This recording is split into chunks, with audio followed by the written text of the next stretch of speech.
Aksi jual investor asing masih terus saja berlanjut di Bursa Efek Indonesia. Di September 2020, investor asing masih menjual sangat besar. Sampai mana aksi ini akan terus berlanjut? Bagaimana potensi gejolak-gejolak lain dari pasar global?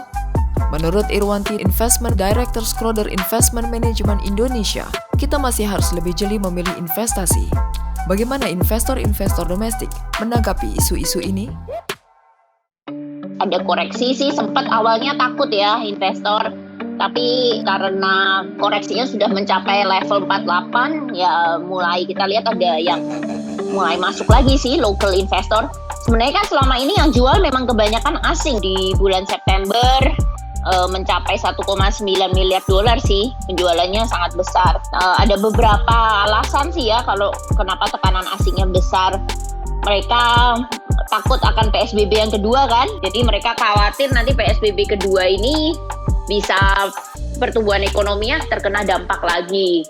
Terus kekhawatiran kedua, ada reformasi di Bank Indonesia ya, jadi itu ketidakpastian di situ.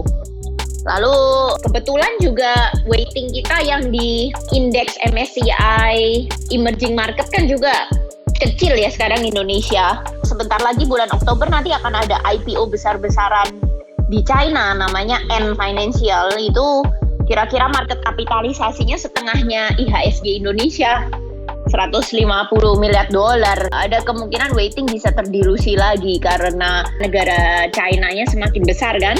Sekarang di MSCI itu sekitar 1,3%.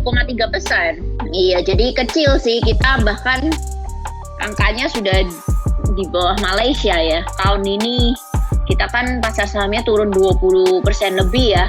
Di mana pasar saham China juga selain naik juga mereka banyak sekali IPO besar juga, menarik juga ceritanya. Jadi sehingga ya uangnya terserap ke sana dan weightingnya juga semakin besar. Kita lihat juga ekonomi China kan sekarang semakin besar.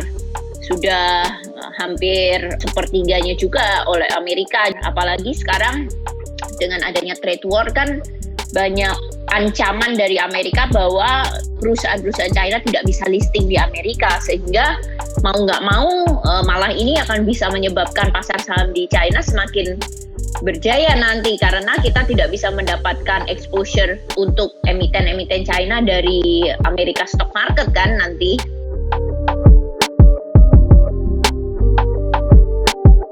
Memang itu yang menjadi opportunity kita sih. Kita tidak bisa terus-terusan tergantung terhadap government budget, terhadap APBN. Karena kan kita tahu, dikarenakan COVID ini kan budget kita defisitnya sudah membengkak kan ke 6%-an. Dan implikasinya apa ke depan dengan tingkat utang kita yang besar? Tentunya beban bunga akan menjadi porsi yang semakin besar dalam APBN kita kan.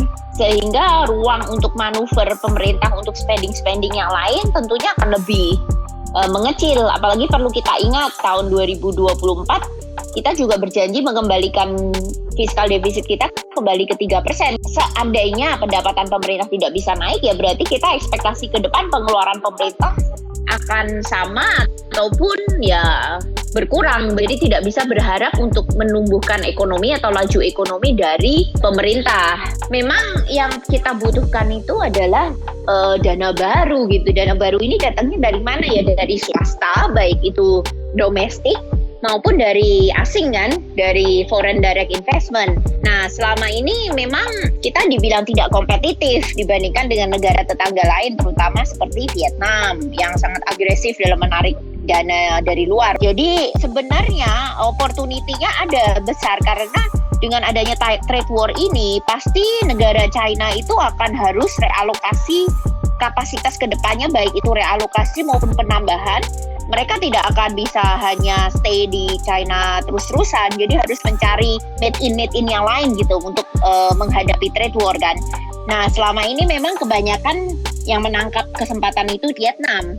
Tapi Vietnam juga kan secara negara tidak sebesar kita, kapasitasnya pasti terbatas juga. Dan juga untuk China juga lebih baik mereka diversifikasi lokasi begitu, tidak bisa hanya terlalu terkonsentrasi ke satu negara. Jadi saya sih melihat ada kesempatan untuk perusahaan-perusahaan dari China untuk mengalokasikan investasinya ke Indonesia.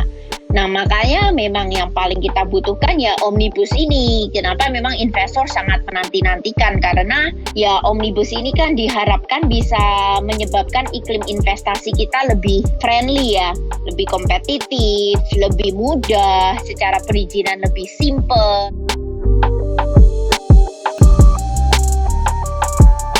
Kalau saya memberikan target sih akan sulit ya, karena kan kita juga we never know, karena kondisi itu volatile sekali sekarang.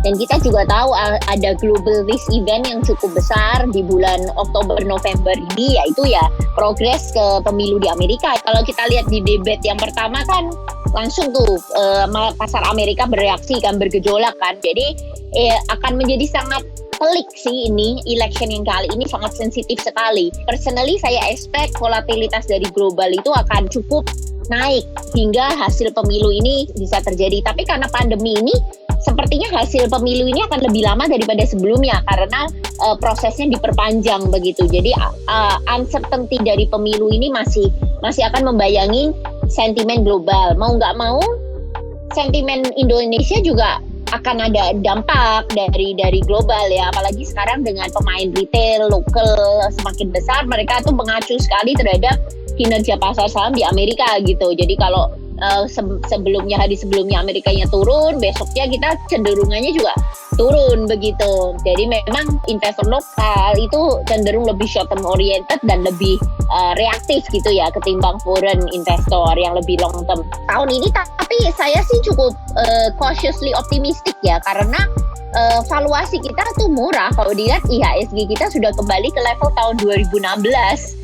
Jadi penambahan earnings dari 2016 sampai 2019 itu sudah tidak dianggap sekali oleh pasar ya. Secara valuasi kita tidak semahal seperti awal tahun ini. Kalau kita lihat penurunan dari kinerja laba emiten tahun ini juga sekitar hampir 20-30% begitu. Jadi koreksi ini sudah cukup memprice in lah ya kinerja emiten kita yang akan drop di tahun ini. Hopefully PSBB ini segera bisa kita lalui, dan lagian ini kan hanya diterapkan di kota Jakarta. Kota daerah-daerah lain kan sebenarnya sudah ekonominya udah mulai picking up gitu. Surabaya pun juga sudah mulai kembali. Investor harus jeli sih saat ini untuk mencari alternatif investasi yang terbaik ya. Saat ini investor harus memiliki diversifikasi di portofolio mereka in terms of alokasi aset ya. Tidak bisa 100% ke saham sih untuk saat ini, walaupun tadi saya bilang murah ya. Kita masih tetap butuh buffer. Buffernya dari mana ya? Bisa dari deposito ataupun fixed income. Tapi karena deposito kita rate-nya cenderung rendah dan turun terus, fixed income masih akan menjadi alternatif yang cukup baik ya untuk investor domestik. Karena kan tingkat inflasi kita yang terakhir juga deflasi ya, sehingga return yang kita dapatkan di fixed income sebenarnya secara real rate itu cukup baik. Walaupun saya bilang fixed income itu mahal. Jadi kalau memang yang orientasinya agak pendek ya tetap fixed income-nya harus besar. Tapi kalau memang orientasinya di atas 3 tahun begitu investor, itu alangkah baiknya mulai mengambil porsi yang lebih besar di saham. Karena kita tahu gitu, ini momennya terjadi koreksi yang dalam. Mestinya dalam waktu 3 tahun itu keadaannya dengan vaksinnya ada. Kita kan nggak tahu kapan ya, jadi kita kasih buffer 1 tahun lagi. Itu tentunya confidence mulai balik. Kalau orientasinya bisa lebih panjang, lebih baik mulai mengambil porsi saham untuk portofolio mereka lebih besar saat ini. Nah kalau kita lihat tapi dalam saham itu sendiri harus jeli.